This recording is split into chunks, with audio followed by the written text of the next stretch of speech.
নমস্কার বন্ধুরা, মৌ কিচেন ভিলেজে আজকের আমি বানাবো কালপুরসে মাছ দিয়ে পটল দিয়ে রসা তৈরি করব। প্রথম থেকে তোমরা দেখো ভিডিওটি, আর যারা চ্যানেলে নতুন আছে সাবস্ক্রাইব করো।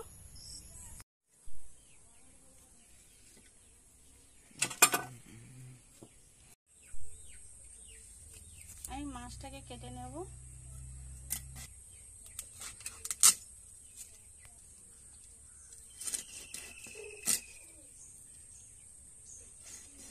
মাছগুলো কেটে নিয়েছি, এরপরে চলো আমি ধুয়ে নেব। কাটিয়ে দিয়ে গ্রামের এটা একটু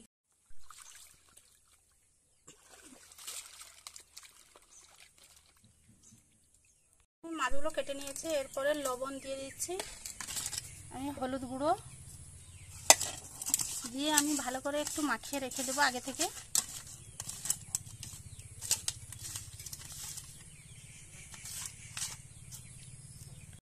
পটল আলু নিয়ে এসছে, কেটে নেব এগুলো।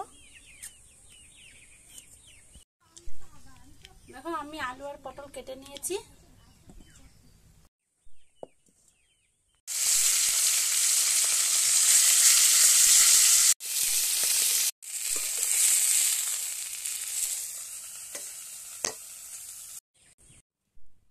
আমি কড়াইতে দিয়ে দিচ্ছি পেঁয়াজ কুচি। এবার পেঁয়াজটা আমি ভাজা করে নিয়েছি, এরপরে দিয়ে দেবো তেজপাতা দুটো।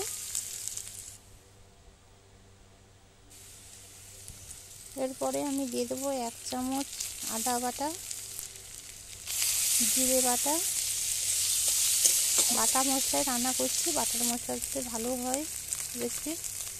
হলুদের গুঁড়ো পরিমাণ মতো, লঙ্কার গুঁড়ো দিয়ে আমি অল্প একটু জল দিয়ে দিচ্ছি, দিয়ে আমি মশলাটাকে কষিয়ে নেব ভালো করে।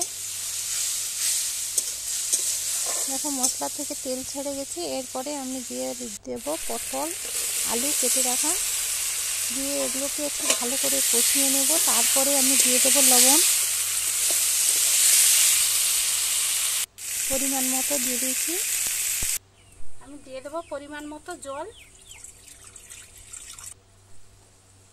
তারপরে দেখো তরকারিটা ফুটে গেছে, এরপরে উপর থেকে মাছ দিয়ে দিয়েছি। আমার রসা এইভাবে আমি রাখবো, এরপরে আমি নামিয়ে নিচ্ছি। দেখো আমার রেসিপি হয়ে গেছে, আমি ঢেলে নিয়েছি। এইভাবে ভিডিওটি ভালো লাগলে সাবস্ক্রাইব করো এবং আমার পাশে থেকো।